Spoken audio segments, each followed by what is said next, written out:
गुरुर्ब्रह्मा गुरुर्विष्णुर्गुरुर्देवो महेश्वरः गुरुः साक्षात् परब्रह्म तस्मै श्री गुरवे नमः। वंशी विभूषितकरान्नवनीरदाभात् पीताम्बरादरुणबिम्बफलाधरोष्ठात् पूर्णेन्दुसुन्दरमुखादरविन्दनेत्रात् कृष्णात् परं किमपि तत्त्वमहं न जाने। रामाय रामभद्राय रामचन्द्राय वेधसे रघुनाथाय नाथाय सीतायाः पतये नमः। मनोजवं मारुततुल्यवेगं जितेन्द्रियं बुद्धिमतां वरिष्ठं वातात्मजं वानरयूथमुख्यं श्रीरामदूतं शरणं प्रपद्ये। शुकासारिखे पूर्णवैराग्यजाचे वसिष्ठा परिज्ञानयोगेश्वराचे कवी वाल्मिका सारिखा मान्यायसा नमस्कार माझा सद्गुरु रामदासा। जय जय रघुवीर समर्थ राजाधिराज प्रभु रामचंद्र महाराज की जय। महारुद्र हनुमान की जय। गोपाल कृष्ण भगवान की जय। श्री सद्गुरु ताई महाराज की जय। पुंडलीक वरदा हरि विठ्ठल श्री ज्ञानदेव तुकाराम। पंढरीनाथ महाराज की जय। सद्गुरु समर्थ रामदास स्वामी महाराज की जय। सद्गुरु श्री श्रीराम महाराज की जय। जय जय रघुवीर समर्थ।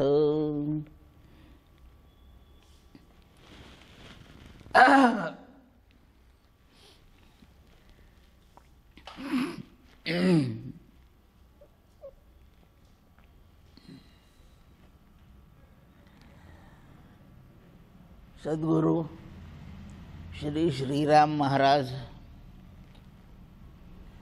यांनी आरंभ करून दिलेल्या श्रीराम जपाच्या 13 कोटी जपयज्ञाला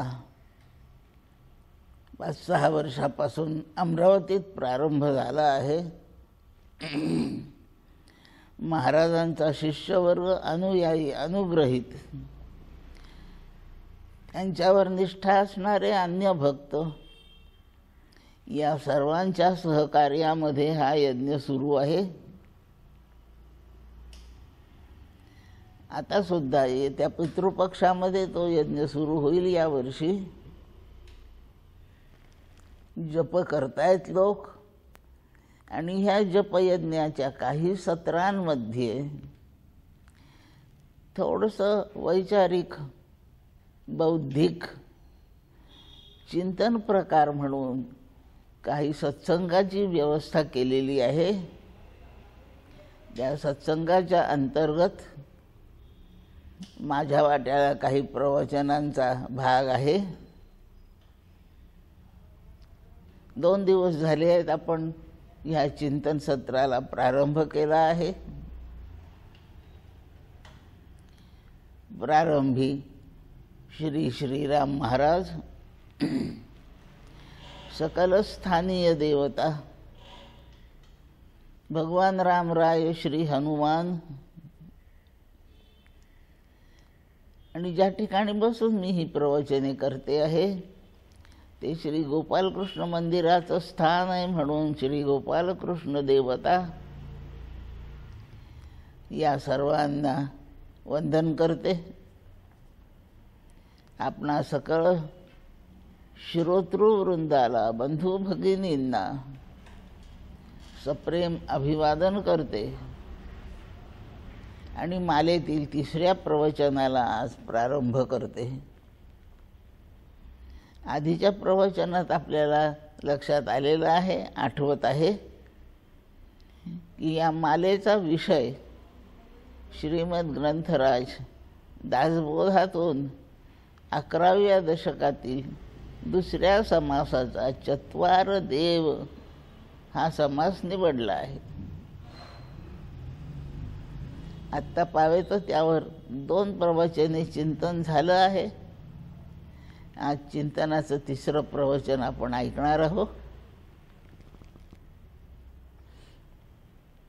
चत्वार देव, देव 4 प्रकारचे आहेत असा ह्या शीर्षकाचा आशय आहे. आणखीन 1-2 प्रवचनानंतर प्रत्यक्ष 4 प्रकारच्या देवांच्या विवेचनाला प्रारंभ होईल. ह्या समासात त्यापूर्वी प्रास्ताविक भाग म्हणून सांगितलं. हे 4 देव आले कुठून?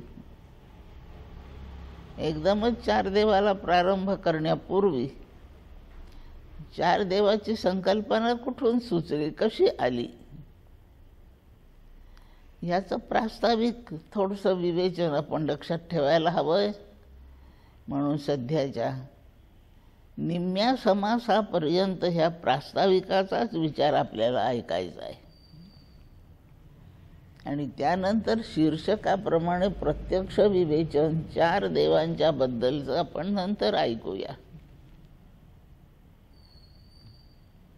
आत्ता पावे तो आपल्या आयुष्यात जेव्हा जेव्हापासून दासबोधाचा प्रवेश झाला आहे तेव्हापासून हा समास खूप लोकांनी आत्तापर्यंत बराच वेळा वाचलेला आहे. त्यांना विषयाचा थोडा अंदाज आहे. पण आपण वाचन करतो, पारायण करतो त्यावेळेला आपलं अर्थाकडे फारसं लक्ष जात नाही. अक्षर वाचून आपण मोकळे होतो, केव्हा पारायण संपतं याचीच आपल्याला घाई असते. हा समास, यातला विषय, त्या विषयाचा आशय हा मला समजावा असा हेतू पारायणापूर्वी आपण कधी मांडित नाही, नसतोही. आणि एकमेकांशी बोलतानाही पण म्हणतो, तुमचे आत्तापर्यंत किती पारायण झाले? असं कोणी एकमेकाला विचारित नाही की तुला आत्तापर्यंत किती समासाचं विवेचन समजलं आहे, तू ग्रंथातल्या किती दशकांचा आत्तापर्यंत अभ्यास केलाय. अभ्यास केला असं कोणी नाही म्हणत, कितीदा वाचलं. हा समास तर तुझ्या वाचनात असेलच. ह्या समासाचा तर तू अभ्यास केलाच असशील असं नाही कोणी विचारित. बरं, ज्यांनी आत्तापर्यंत बरीच पारायण केली त्यांनी एखाद्या वेळी तरी या समासांचा, ह्या म्हणजे ग्रंथात असलेल्या सगळ्या समासांचा अर्थासाठी विचार फार कमी लोकांनी केला आहे. दासबोध पुष्कळदा वाचला, आत्तापर्यंत काहींचा काही वेळा वाचून झाला आहे दासबोध. ग्रंथ तसा सोपा वाचनाला आपल्या ओळखीचा झाल्यासारखा आहे. पण 4-2 वेळा ठीक आहे नुसत्याच वाचनावर लक्ष, पण एक वेळ आपल्या जीवनात अशी यावी की आता वाचन करायचं म्हणजे अर्थाचं वाचन करायचं. आता अक्षरांचं नाही करायचं, आता ओव्या नाही वाचायच्या, आता ओव्यांचे अर्थ ध्यानात घ्यायचे. म्हणजे पुस्तकात ओवीच्या बाजूला अर्थ दिला आहे तो वाचायचा असंही नाही. प्रत्यक्ष ओवी वाचली की त्यावर चिंतन करायचं. ही ओवी लिहिताना समर्थांचा काय बरं हेतू असेल, त्यांनी ती अशीच का लिहिली असेल. ह्या ओवीचा शब्दार्थ कळणे त्यातले त्यात सोपं आहे, पण आशय समजणे फार अवघड असतं. मला माहीत आहे तू खूप शहाणा आहेस. या वाक्याचे शब्दार्थ सगळ्यांना पाठ आहेत. तू म्हणजे कोण कळतं, फार म्हणजे समजतं, शहाणा म्हणजे कळतं, आहेस म्हणजे कळतं. पण जे शब्दांनी कळालं आपल्याला, तू फार शहाणा आहेस, त्याचा आशय यापेक्षा अगदी वेगळा आहे. त्याचा आशय याच्या एकदम विरुद्ध आहे. त्याला शहाणा म्हटलं मी,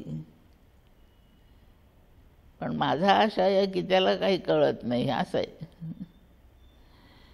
म्हणून शब्द वाचले म्हणजे शब्दांचे अर्थ पाहून पुरेसं नाही आहे. शब्दांच्या मागे काय आशय आहे, लेखकाचा काय हेतू आहे, आणि असा शब्द वापरून लेखकाला नक्की काय सुचवायचं आहे हे जोवर कळत नाही तोपर्यंत ते वाक्य कळालं नाही, तोपर्यंत तो ग्रंथही समजला नाही. एकनाथी भागवत, दासबोध, ज्ञानेश्वरी, तुकोबांचा गाथा, हे सगळे ग्रंथ अर्थ समजण्यापेक्षा आशय समजावून घेण्यासाठी आहेत. माझ्या आत्तापर्यंत 2000 ओव्या पाठ झाल्या आहेत. त्याच्याशी घेणं देणं नाही, एकही ओवी पाठ न होऊ द्या, पण ओवी वाचली की आशय लक्षात येतो. याला ग्रंथ समजला असं म्हणतात. हा समजावून घेताना, आशय समजावून घेत असताना जेवढं पाठांतर झालं ते पुरेसं आहे. आपल्यासोबत आपण मरू तेव्हा आपल्यासोबत हे शब्द नाही येणार, वाणी इथेच राहून जाईल. पण त्याचा जो आशय बुद्धीला समजला आहे तो त्या बुद्धीने आपल्याच ठिकाणी असलेल्या चित्त नावाच्या घटकामध्ये जमा करून ठेवलाय, भरून ठेवलाय, नोंदवून ठेवलाय. आणि चित्तामध्ये जे नोंदलेलं असतं ते आपल्यासोबत सगळ्या जन्मात येत राहतं. कारण तेच चित्त सगळीकडे जाणार आहे. मी बाहेरगावी प्रवास करते तेव्हा माझी एक सूटकेस आहे, त्यात कपडे भरूनच ठेवलेले असतात, जावं लागतं म्हणून. आता ती सूटकेस घेऊन मी नागपुरात गेले. त्या सूटकेसमध्ये जे कपडे तेच नागपुरात आले. तिथून नागपूरचं काम करून मी मुंबईला गेले. त्या सूटकेसमध्ये जे भरलेलं आहे ते माझं मुंबईमध्ये आलं. सूटकेस मी बदलीत नाही, म्हणून त्यातलं सामानही बदलावं लागत नाही मला. काही बिघडलं असेल, खराब झालं असेल तर तेवढं काढून मी नवीन भरते. पण एकदा भरलेली सूटकेस 5-10 गावी मी हिंडले तरी तीच असते, ती बदलीत नाही. मी सूटकेस बदलीत नाही, त्यातलं सामान फारसं बदलीत नाही. म्हणून जेवढं हिंडेन तेवढं सूटकेस तीच, सामानही तेच. अगदी याप्रमाणे आपलं अंतःकरण आपल्याजवळ आहे, देवाने देऊन ठेवलं आहे आपल्याला. त्याच्यामध्ये चित्त नावाचा एक घटक, अंतःकरणाच्या 4 पैकी एक घटक चित्त आहे. चित्ताला 2 कामं आहेत. एक आशय शोधून काढण्यासाठी विचार करणे म्हणजे चिंतन करणे, आणि चित्ताला दुसरं काम आहे, जे जे संस्कार त्याच्या पुढे नेले ते नोंदून ठेवायचे, बस, मिटू द्यायचे नाही. कोरून ठेवल्यासारखे. कोणत्याही जन्मात गेलो तरी अंतःकरण तेच असतं. स्थूल देह बदलतो. आता ह्या जन्मात आपला कधी मृत्यू होईल तेव्हा हे स्थूल शरीर याच मृत्यू लोकात राहून जाईल. कोणाचं शरीर जमिनीत पुरलं जाईल, कोणाचं अग्नीमध्ये जाळलं जाईल, कोणाचं पाण्यात सोडून वाहवून दिलं जाईल. याचं काहीतरी होईल, पण हे शरीर इथेच राहील. हे पुढच्या जन्माला सोबत जात नाही. पण अंतःकरण मात्र तेच असतं. शेकडो जन्म घ्यावे लागले तरी अंतःकरण तेच असतं. आणि त्या अंतःकरणातलं ते चित्त तेच असतं. आणि चित्तावर जेवढं छापलं गेलं आहे, जेवढे संस्कार त्याच्यामध्ये नोंदले गेले, त्याच्या सकट चित्त जातं. म्हणून तेच संस्कार असतात. म्हणून आपल्याला प्रत्येक जन्मात काही गोष्टी उपजत जन्मतः प्राप्त असतात. भूक लागली की कोणत्या तरी प्रकारचं अन्न खावं हे आपल्याला माहीतच असतं. हे नव्याने शिकावं नाही लागत. लहान बाळाला स्तन्य, आईचं दूध कसं प्यावं, कोणत्या शाळेत त्या पोराला पाठवतं ते शिकायसाठी? ते जन्मलं की भूक लागते आणि त्याला खाय प्यायचं कळतच. भीती वाटली म्हणजे रडायचं, भिवून कोणाला तरी जाऊन आधारासाठी बिलगायचं. हे लहानपणीच कळतं. मोठा आवाज झाला की पोरं रडतात, भितात. त्यानं कोणी शिकवलं आवाज मोठा झाला म्हणजे भ्यायचं? खाद्यपेयाची सवय आणि ओळख. कोणतीही लहान बाळं पहा तुम्ही, ज्यांच्या हातपाय आता हलायला लागले आहेत, ते काही खायचं दिसलं की ते तोंडात घालतात, डोळ्यात नाही घालीत. खाण्याचं तोंडातच घालायचं हे कुठून कळलं? ते चित्तावर नोंदलेलं आहे. ते चित्त या जन्मात त्यांना प्राप्त झालं आहे. बरं, माणसाचे पोरं खातात असं नव्हे, शेळ्या मेंढ्यांची सुद्धा बाळं, त्यांनाही भूक लागते. आणि भूक लागली म्हणजे तेही तोंडानेच खातात. म्हणजे चित्त त्याही देहामध्ये हेच गेलेलं आहे. याप्रमाणे चित्त सगळीकडे एक आहे. म्हणून खूप संस्कार सर्व जन्मात येणाऱ्या सर्व देहामध्ये काही उपजतच प्राप्त असतात.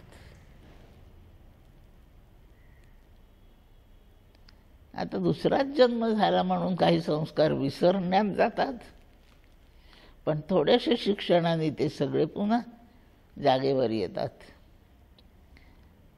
म्हणून ह्या चित्ताला आपण खूप छान सांभाळावं, जपावं आणि सगळ्या नोंदी सुसंस्कृतपणाच्याच होतील असं आपण आचरण करावं. वाईट संस्काराची नोंद चित्तावर होणार नाही याच्यासाठी सावधच राहावं. चुकूनही वाईट संस्कार चित्तावर जाऊ देऊ नये. असंच आपण जपत राहिलो तर आपला एक जन्म असा येईल की आपण जन्मताच रामदास असू, आपण जन्मताच शंकराचार्य असू, जन्मतःच आपण शिवाजी असू. शिवाजी व्हायसाठी आपल्याला मग जन्मल्यावर कुठल्या शाळांची गरज पडणार नाही, जन्मतः असू, कारण चित्तावर आहेच ते.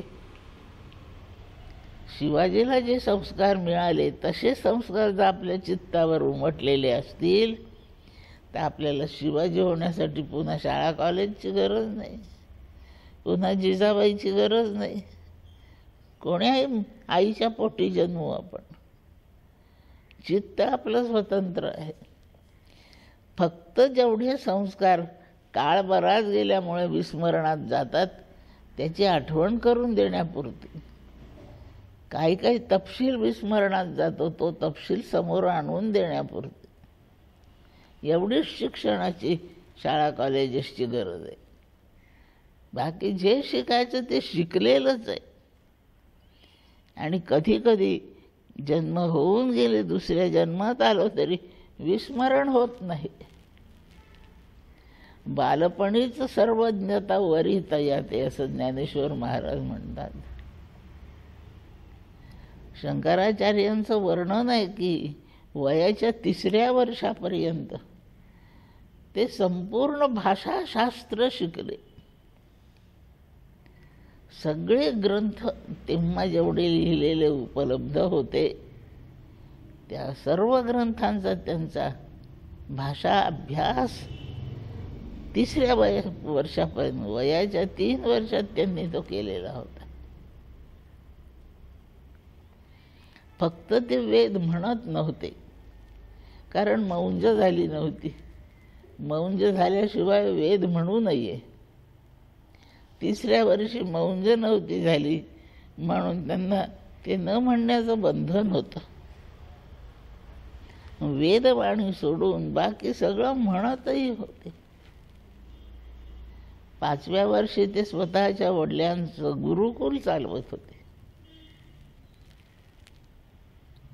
आणि 5व्याच वर्षी त्यांची मौंज करून दिली वडिलांनी. फारच हुशार पोरग आहे म्हणून 5व्या वर्षी मौंज. वेदोपनिषदांच्या सह सगळं संस्कृत, गीर्वाणवाणी, वेदवाणी सगळं शिकवू लागले ते 5व्या वर्षी. आधीच्या जन्मांमध्ये हे सगळे संस्कार त्यांनी मिळवलेले होते. संस्कार करवण्याचं जी काही अट म्हणून सांगितली आहे, जे काही परिस्थिती सांगितली आहे, ती माणसाचा जन्म असला पाहिजे. बाकीच्या प्राण्यांना एवढे संस्कार ग्रहण करण्याची शक्ती नसते. त्यांचं अंतःकरण एवढं विकसित झालेलं नसतं. त्यांना खाण्यापिण्यापुरतं कळतं. रस्त्याच्या काठाने कुठे वनामध्ये हिंडतात, चरतात. कोणती वनस्पती विषारी आहे नाही एवढं कळायपुरतं त्यांचं अंतःकरण हुशार असतं. किती प्रकारच्या वनस्पती त्यांच्या पुढे येतात, पण त्यांना ते कसं ज्ञान आहे माहीत नाही. आपल्याला नाही ते ज्ञान. एखाद्या प्राण्याचा मृत्यू विषारी झाड खाऊन झाला आहे असं होत नाही, सहसा होत नाही. ते त्यांना तेवढं ज्ञान आहे. खाद्यापेयाचं, झोपेचं, दुखणं, भय एवढं कळतं त्यांना. बाकीचा जीवनाचा ज्ञानाचा तपशील नाही त्यांना कळत. तो याच जन्मात माणसाच्या देहातच कळतो आणि संस्कारही माणूसच करू शकतो. आणि माणसाचं चित्त संस्कार नोंदवून घेऊ शकतं. ती यंत्रणा तिकडे नाही, इथे यंत्रणा आहे. आता ह्याच आपण जिथे बसलो ह्याच खोलीमध्ये कितीतरी प्रकारच्या वस्तू आहेत, पण मी जे बोलते आहे त्याची नोंद करण्याची यंत्रणा इथेच आहे, इकडे कुठेच नाही. सगळ्यांच्या समोर मी बोलते आहे. टेबल आहेत, खुर्च्या आहेत, बाकडे आहेत, शतरंजा आहेत, दरवाजे, खिडक्या आहेत. त्यांच्याजवळ यंत्रणाच नाही आहे की हे नोंदून घ्यावं. आणि इथेच एक अशी यंत्रणा आहे की माझा प्रत्येक शब्द नोंदला जातोय. तसं चित्तावरचे संस्कार ग्रहण करण्याची क्षमता माणसाच्या अंतःकरणात आहे. अशी यंत्रणा अन्य देहात नाही. आणि म्हणून माणसाचा जन्म सर्वात उत्तम. हे शरीर सर्वात उत्तम शरीर आहे. इतकं सुसज्ज केलेलं शरीर दुसऱ्या कोणत्याही प्राण्याचं नाही.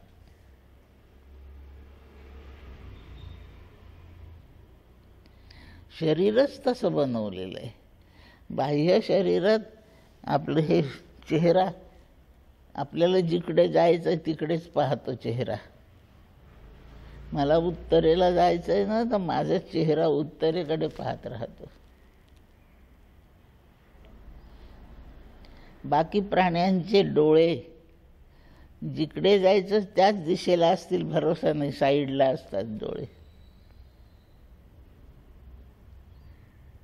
म्हणून सन्मुख राहून जेवढं काही करण्यास गरज असते ती बाकीच्या प्राण्यांना नाही, ती माणसात आहे.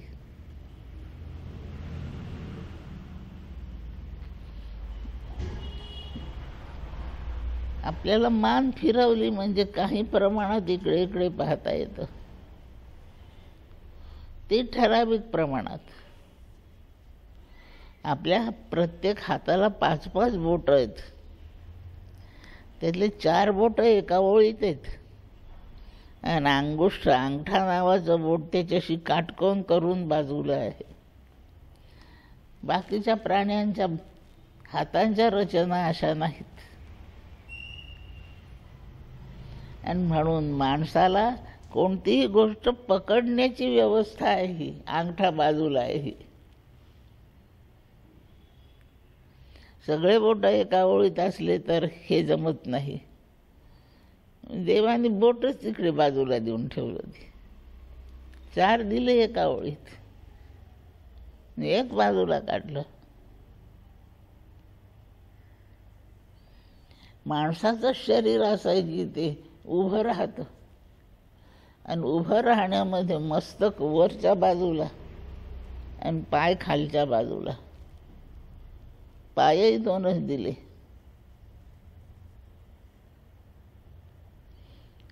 ज्यांना 4 पाय दिले त्यांना डोकं कमी असतं.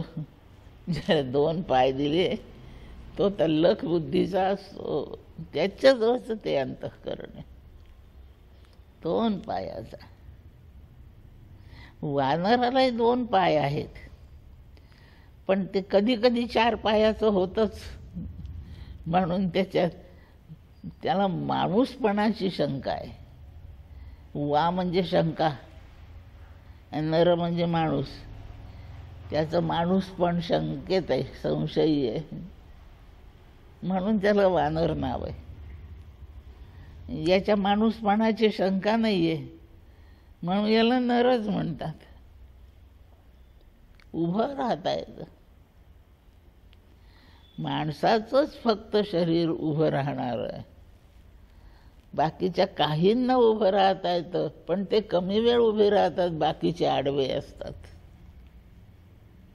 आडवं शरीर क्रियामानाला कामाचं नाही, प्रत्यक्ष कृतीच्या कामाचं नाही, खाण्यापिण्याच्याच कामाचं आहे.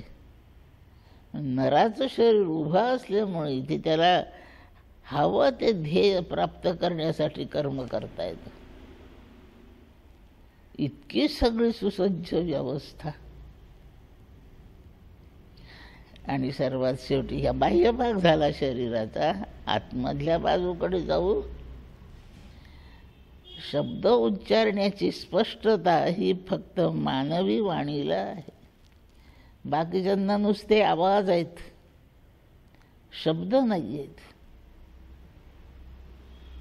आता ह्याच समासामधला हा मुद्दा आहे. माणसाजवळ वाणी आहे, वाणीला अर्थ आहे, शब्दोच्चार स्पष्ट आहेत. प्रत्येक शब्द तो जे बोलतो तो अर्थपूर्ण बोलतो. एकदम ब्रह्मन माया असाच अर्थ नको बोलायला, पण प्रपंचातले तो रोज जे बोलतो अर्थपूर्ण बोलत असतो. तसेच शब्द वापरतो. त्याची वाणी अशा प्रकारे विकसित केलेली आहे. बाकीच्या कीटकांमध्ये सुद्धा आवाज आहे, ते ध्वनी काढू शकतात, शब्दोच्चार नाहीत तिथे. जन्मतःच या माणसाला देवाने काही गोष्टी देऊन ठेवल्या. त्या कोणाकडून उसने आणाव्या लागत नाही, कोणापाशी भीक मागून मिळवाव्या लागत नाहीत. त्या बाजारात विकत मिळत नाहीत. त्यात मन माणसाला मिळालंय, वाणी मिळाली आहे.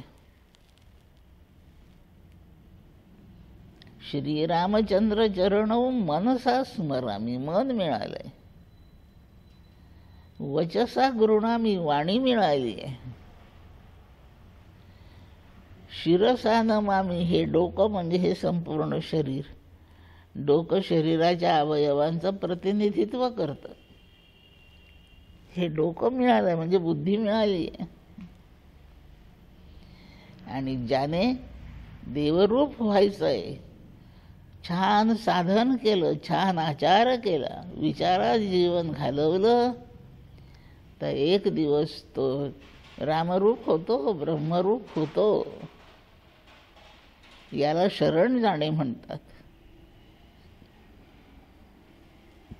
तो शरण जाणारा जीव आहे. माणूस ब्रह्मरूप रामरूप व्हायचा म्हणजे त्याचं काय हात ब्रह्मरूप व्हायचा का? जीव, ज्याचा त्याचा जीव ज्याच्या त्याच्या जवळच आहे. मला अशी नाही कधी वेळ येत की तुमचा जीव द्या हो थोडा वेळ, तुमची वाणी मला द्या बरं, मी एक प्रवचन करून येते, 1 तास द्या मला तुमची वाणी. ज्याची त्याच्याजवळ, मन ज्याचं त्याच्याजवळ, डोक्यातला मेंदू ज्याच्या त्याच्याजवळ. याप्रमाणे जे अत्यंत गरजेचं आहे, चालायला पायाची गरज आहे, ज्याचे पाय त्याच्याजवळ. ठीक आहे, तुमचं वाकर द्या मला तर म्हणता येतं, पण तुमचे पाय द्या नाही म्हणता येत. मी खूप म्हटलं तर तुम्ही देऊ शकत नाही, आणि तुम्ही देऊ शकत असाल तर मी घेऊ शकत नाही. हे सगळं स्वतंत्रपणे ज्याचं त्याला देऊन ठेवलं. अत्यंत गरजेचं ज्याचं त्याला. चष्म्याची अत्यंत गरज नाही म्हणून मला तुमचा चष्मा थोडा वेळ चालतो, तुमचं घड्याळ द्या थोडा वेळ चालतं, पण डोळे द्या कसं चालणार आहे? काय हुशारीने त्याने देह तयार केला आहे. याप्रमाणे आपल्याला वाणी मिळाली, मन मिळालं, बुद्धी मिळाली, हे शरीर मिळालं कर्म करायला. असा हा माणूस हा कुठून तयार झाला, कोणी केला, बाकी प्राणी कोणी केले? हे सगळं सुरुवातीला अव्यक्त होतं, इंद्रियांना न समजेल असं व्यक्त नव्हतं, अनुभवाला प्रत्यक्ष येईल असं नव्हतं, आणि अव्यक्त होतं म्हणून सूक्ष्म रूपात होतं. उपनिषदात वर्णन आहे, सदैव सौम्येदमग्र आसीत. ते सद्रूप म्हणजे अव्यक्त होतं. हळूहळू ब्रह्माचा ईश्वर झाला आणि ईश्वराला माया सोबत आली, आणि मग मायेच्या साह्याने ईश्वराने हे अव्यक्त व्यक्त केलं आणि संपूर्ण भूतसृष्टी निर्माण झाली. त्याचा खूप मोठा विस्तार झाला. सगळं ते स्थूल झालं. या स्थूल होण्यामध्ये वेगवेगळे आकार आले. सोनं हे अव्यक्त आहे. सोनाराकडे गेलं, मग मी सांगितलं त्याला 2 पाटल्या कर, 4 बांगड्या कर, 1 साखळी कर, आणखीन काय काय. त्या रूपाने सोनं व्यक्त झालं. आधी सोनं अव्यक्त आहे, उपयोगाचं नाही रोज वापरायला. मग ते दागिने जेव्हा त्याची झाले तयार, तेव्हा सोनं व्यक्त झालं, आणि व्यक्त होतं तेव्हा ते अनेक आकाराचं रूपाचं होतं. अव्यक्त जसे सोन्याला काही आकारच नाही, व्यक्त होताना एक एक आकार त्याला प्राप्त होतो. ह्याच आकारांना आपण अलंकार म्हणतो. याप्रमाणे ह्या विश्वाचं पहिलं रूप अव्यक्तच होतं. ईश्वराच्या योजनेत मायेने हे सगळं असं व्यक्त केलं. हे स्थूल झालं म्हणजे इंद्रियांना कळायसारखं झालं, इंद्रियांना वापरायसारखं झालं. स्थूल झालं, व्यक्त झालं, सूक्ष्म राहिलं नाही, म्हणून इंद्रियांना कळण्यासारखं झालं, आणि त्याला खूप रूप प्राप्त झाले. आणि पसाराच पसारा झाला सगळा. काहींना आकार शेळीचा मिळाला, काहीला उंटाचा मिळाला, काहींना सर्पाचा आकार मिळाला, काहींना माणसाच्या सारखे शरीर मिळाले. नाना रंग, नाना रूपे. पक्ष्यांना किती रंग आहेत, किती आकाराचे पक्षी आहेत. बारीक जीवाणू, कोरोनाचाही जीवाणूच आहे बारीक, तो दुर्बिणीतून दिसत नाही. इतके बारीक, हत्तीसारखे एवढाले मोठे असे सगळे आकार या ठिकाणी उत्पन्न झाले. आणि इतका पसारा झाला की या पृथ्वीवर आता आणखी भूत राहायला जागा पुरेनाशी झाली. हा सगळा माया पसारा, आणि हा समजावून घ्यायचा आहे आपल्याला. माणसाचं शरीर हे समजावून घेण्यासाठी आहे. हे आपण नीट ध्यानामध्ये ठेवू. या माणसाजवळ महत्त्वाचं एक उपकरण, एक शक्ती साधन त्याच्याजवळ आहे, ते वाणी आहे. वाणीच्या साह्याने भाषा येते. एकमेकाचे विचार एकमेकाला कळवता येतात. त्याला भाषेसारखं दुसरं साधन नाही. पण नुसतं बोलता येतं या मुळे विकास होईल असं नाही. आता विकासासाठी भाषेच्या, वाणीच्या सोबत आपला आचारही पाहिजे, प्रत्यक्ष कृती पाहिजे. आणि कृती निर्दोष व्हायची असेल तर त्याच्यासाठी विचार पाहिजे. हिताचं, आपल्या कल्याणाचं असं काही व्हायचं असेल तर नुसतं बोलून नाही भागत. बोलण्याच्या सोबत बुद्धीचा विचार पाहिजे. आपण जेवायला बसलो, 2 पदार्थ आहे पुष्कळ, त्यातले 2 सांगते फक्त.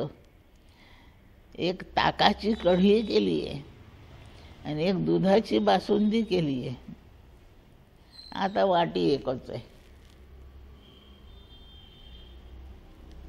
नुसती वाणी वापरली तर मला कढी वाढा पुरते, मला बासुंदी वाढा पुरते.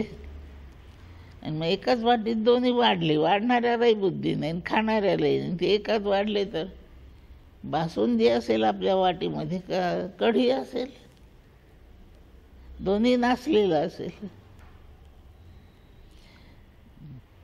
म्हणून आता विचारच पाहिजे का नाही सांगा. तेव्हा ते पदार्थ सुखावह होतील. खाताना आनंद, खाल्ल्यावर आनंद.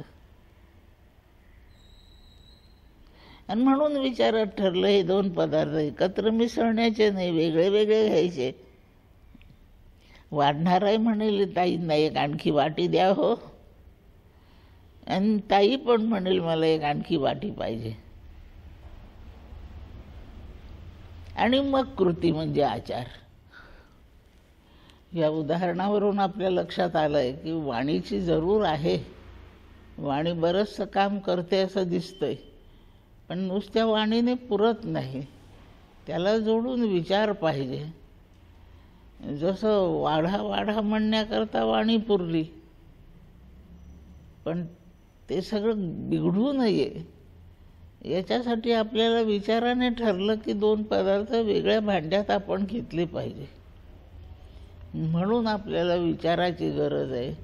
हे एका उदाहरणातून कळतंय.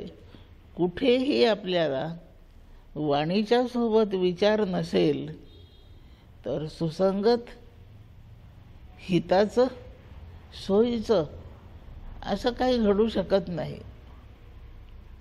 म्हणून या मानवी शरीरामधल्या यंत्रणेमध्ये, अंतःकरणामध्ये बुद्धी नावाचाही एक घटक ठेवला आहे.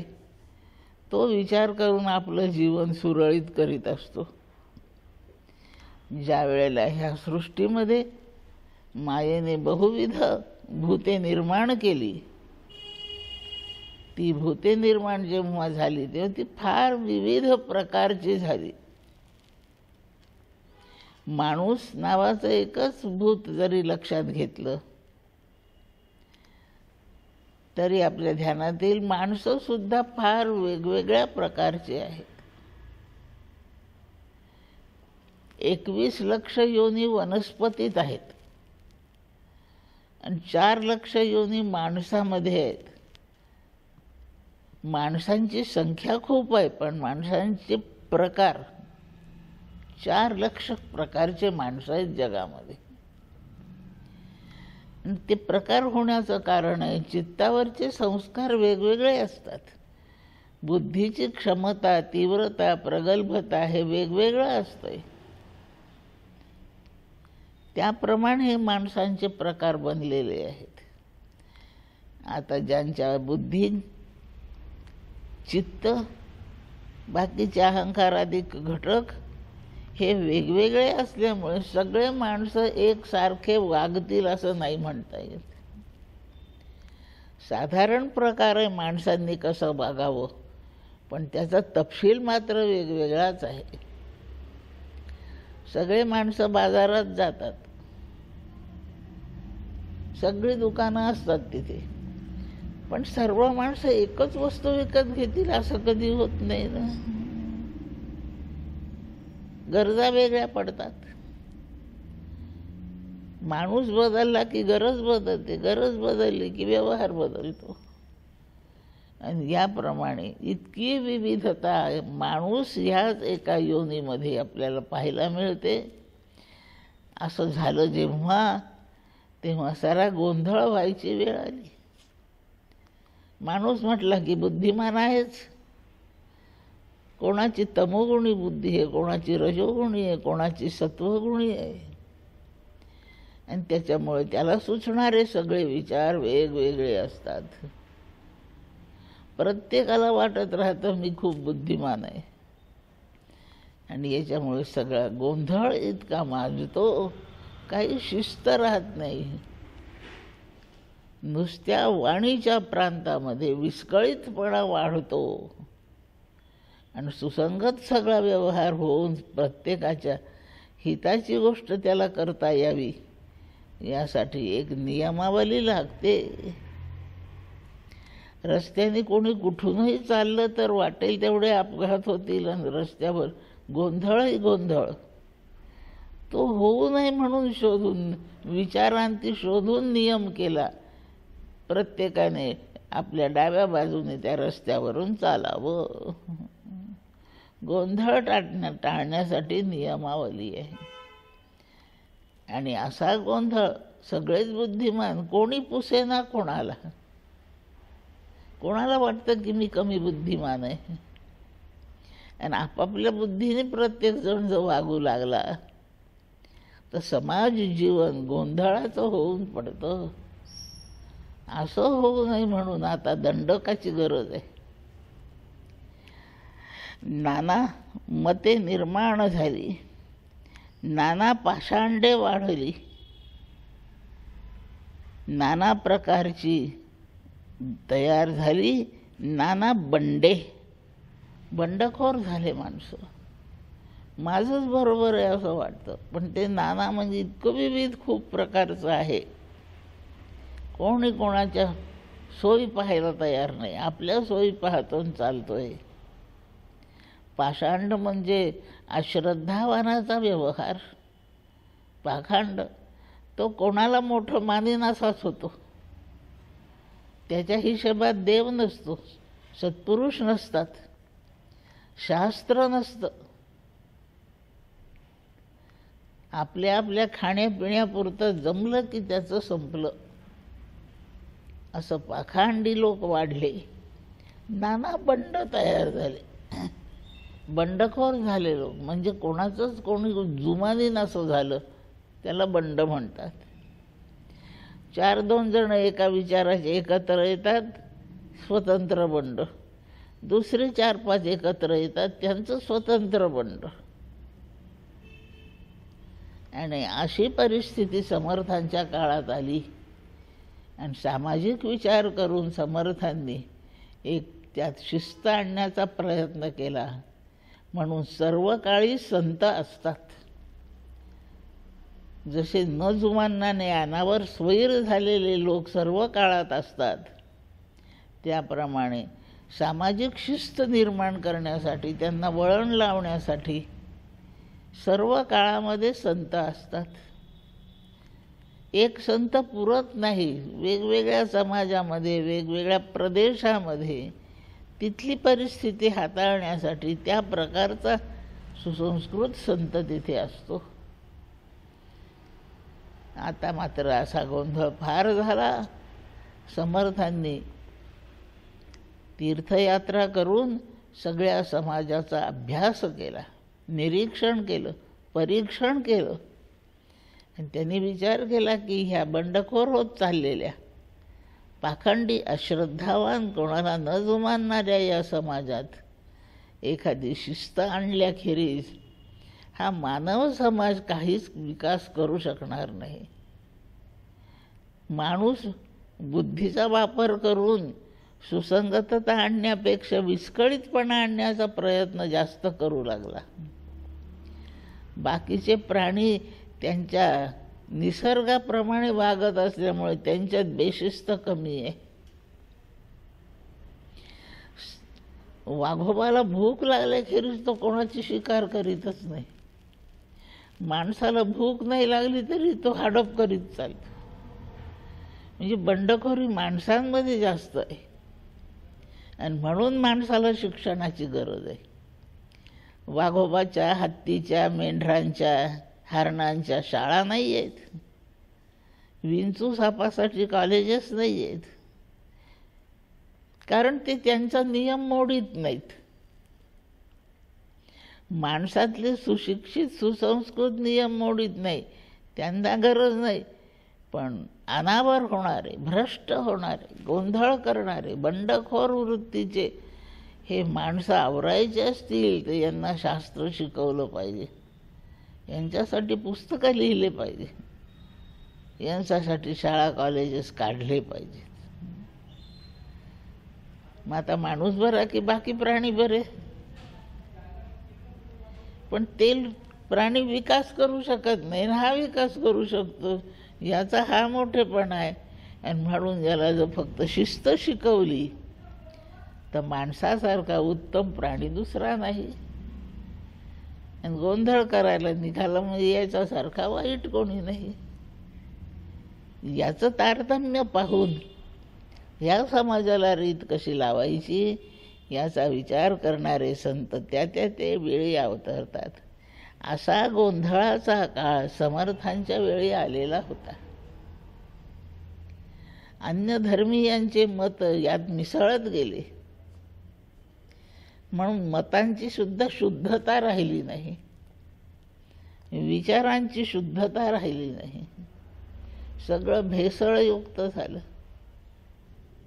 असं म्हणतात की आजकाल सगळ्या पदार्थात भेसळच असते, तशी वैचारिक भेसळ झालेला तो काळ. आचरणात भेसळ झाली. ही जी सामाजिक गोंधळाची स्थिती, आवरण्याचे नियम आहे, त्याला धर्म म्हणतात. धर्म म्हणजे दुसरं काय आहे? धर्म म्हणजे काही चार तोंडाचा माणूस नव्हे. धर्म म्हणजे 15-20 हात आहेत त्याला, असं काही नव्हे. धर्म म्हणजे आचरणाची अशी रीत की ज्या रीतीने सामाजिक शिस्त सांभाळते आणि प्रत्येक माणूस सुखाने जगू शकतो, सोयीने जगू शकतो, प्रत्येकाला त्याच्या गरजेप्रमाणे वागण्याची तयारी राहू शकते. अशी जी सामाजिक शिस्त की जेणेकरून समाजाचे सगळे घटक सुखी राहतील, ह्याच आचरणाच्या रीतीला धर्म असं नाव आहे. धर्म म्हटलं म्हणजे लोकांच्या अंगावर काटा येतो, त्यांना कळत नाही. म्हणून धर्म म्हणजे आचरणाची अशी शिस्त, अशी रीत की जेणेकरून वैयक्तिक सुखाची व्यवस्था राहील आणि सामाजिक गोंधळ होणार नाहीत. प्रत्येकजण आपापला विकास करू शकेल. आणि याप्रमाणे हे धर्म शिकवणार कोण, धर्म आणणार कोण? ते काम करणारे संत आहेत. निस्वार्थ, स्वतःसाठी काही म्हणून नाही, पण बुडते हे जन न देखावे डोळा, म्हणून कळवळा येतो त्यांचा. ज्यांनी हे हिरवे दिवे, लाल दिवे रस्त्यावर लावायचं शोधलं तो संतच कोणीतरी, ज्यांनी सामाजिक शिस्तीचा गंभीर विचार केला, विचार करून आचरणाची सोय करून दिली. सामान्य माणसं नुसतं वाणीने सांगून ऐकत नाही म्हणून त्याच्यासाठी सिग्नल तयार केले. ही सगळी ते कोणी एखादा संत महाराज म्हणून नावाने नसेल प्रसिद्ध, तो वैज्ञानिक असेल, पण त्यांनी कार्य संताचंच केलं. सामाजिक गोंधळ दूर करणे आणि सगळ्यांच्या सोयीची व्यवस्था, सुखाची सोय करणे, असा हेतू ज्याचा आहे तो महापुरुष आहे. त्यालाच आपण संत म्हणू. त्याने रस्त्याने चालण्याची सोय केली. घरात आपण 10-12 माणसं कुटुंबात असतो, यांची एक शिस्त पाहिजे, नाही तर घरातही गोंधळ होतो. ही आई आहे तर कसं वागावं, हा पोरगा आहे तर त्याने कसं वागावं, ही एक घरात शिस्त असते. म्हणून घर बरं चालतं, कुटुंब बरं राहतं. शेजाऱ्या पाजाऱ्यांनी कसं राहावं, त्याची वस्तू अंगणात पडली म्हणून ती उचलून आपण घरात नाही आणायची. आपल्या घरात कचरा आहे म्हणून तर त्याच्या अंगणात नेऊन टाकायचा आहे असं नाही वागायचं. शेजार धर्म म्हणतात, पितृधर्म, मातृधर्म, कुटुंब धर्म, हे सगळे धर्म आहेत. म्हणजे त्या त्या प्रसंगी वागण्याचे, त्या त्या ठिकाणी वागण्याची नियमावली. अशा नियमावलीची गरज निर्माण झाली. तसे नियम केले, थोर पुरुषांनी करून दिले. बहुत काळ समाज बरा राहिला. समर्थांच्या काळात पुन्हा एकदा गोंधळाला प्रारंभ झाला. आणि म्हणून सगळ्या संतांचं चरित्र वाचलं तर लक्षात येतं, समर्थांनी सामाजिक कार्य जास्त केले. याचं कारण सामाजिक गोंधळ त्यांच्याच आयुष्यात फार वाढला होता, म्हणून त्यांना ते करणं भाग पडलं. मग विठोबाची पूजा करायची की रामाची करायची हा तपशिलाचा भाग आहे, ह्या सोडून देऊ आपण. पण कोणीतरी नेतृत्वाला असल्याखेरीज सामान्य माणसं नीट वागत नाहीत. पुष्कळ 200 माणसं जमली, त्यांना आपल्याला एक भजन म्हणायचं आहे, करा सुरू. सगळ्यांनी आपापल्या पद्धतीने सुरू केलं तर त्याला भजन म्हणता येईल का? म्हणून इतक्यांनी जेव्हा एकदम भजन म्हणायचं आहे त्यावेळेला त्याची पहिल्यांदा तालीम करावी लागते. एक नेता लागतो, त्या नेत्याने सांगायचं आणि त्याच्या सुराशी सूर मिळवून बाकीच्यांनी म्हणायचं. म्हणजे सगळ्यांना ऐकू येतं, सगळ्यांना म्हणायचा चान्स मिळतो आणि एक सुखी वातावरण निर्माण होतं त्या सगळ्यांच्या गाण्यात. म्हणून सगळ्या ठिकाणी ह्या नियमावलीशिवाय भागत नाही. याच नियमावलींना धर्म असं नाव आहे. आणि एक नेता लागतो, असा नेता संतांनी घालून दिला, सांगून ठेवला, आणि त्याचंच नाव ईश्वर आहे. तो ईश्वर आपण कसा मानायचा हे शिकवण्यासाठी हा समासाई चत्वार देव एक नेता करून दिला. मग आपल्याला तो नेता आहे ना, तो नेता दारू नव्हता पीत, आपला नेता आहे म्हणून कमीत कमी रामनवमीच्या दिवशी तर दारू नाही प्यायची, असं काहीतरी त्याच्या धाकाने आपण बरे वागतो. आज एकादशी आहे म्हणून असं मांसभक्षण आज नाही करायचं. आज एकादशी असं दिवसा झोपायचं नाही. आज तो नेता आहे, त्या नेत्याच्या मर्जीप्रमाणे आपण वागलो तर सगळा समाज बरा राहील. आज नाही दारू प्याले तर रस्त्याने भानगडी कमी होतील, घरचे कुटुंबीय सुखात राहतील त्या दिवशी. आणि म्हणून संतांनी नेता करून दिला. तोच नेता म्हणजे आपला देव आहे.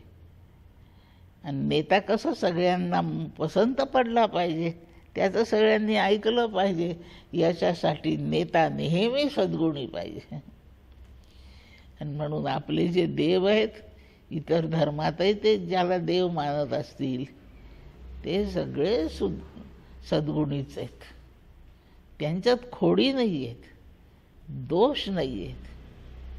संतांची आपल्यावर फार फार उपकृती आहे आणि त्यांनी आपल्याला देव दिला आणि आपण तो मानतोय म्हणून आपण बरे आहोत. फार मोठा समाज जेव्हा संतांनी घालून दिलेली आचरणाची घडी चालवतात, तिथल्या देवाचं नेतृत्व मान्य करतात, कर्तृत्व मान्य करतात, तेव्हा तो समाज फार भरभराटीला येतो. संस्कार उत्तम होतात, सुसंस्कृत समाज असतो. बहुत काळ फार मोठा समाज एका प्रकारच्या संस्काराने जेव्हा जगतो तेव्हा तिथे संस्कृती निर्माण होते आणि काही युग ती संस्कृती टिकून राहते. जशी आपल्या वैदिक धर्माची वैदिक संस्कृती आहे. काही लाख वर्षे होऊन गेली ही संस्कृती आहे. काय ताकद होती त्या संतांमध्ये, काय अभ्यास केला त्यांनी मानवी स्वभावाचा आणि कशी आचरणाची शिस्त निर्माण करून ठेवली, हे पाहून आपल्याला आपल्या बुद्धिमत्तेची कीव यावी. एवढे त्यांचे आपल्यावर उपकार आहेत. समासाचा विषय आहे. सूक्ष्म असलेलं, अव्यक्त असलेलं हे संपूर्ण समाजाचं चित्र एका काळी व्यक्त झालं. मायेच्या शक्तीने ते झालं, आकाराला आलं. निराकार गोष्ट, निर्गुण गोष्ट, अव्यक्त गोष्ट एकाच प्रकारची असते. व्यक्त होऊ लागले की नाना प्रकारे रूपे येतात.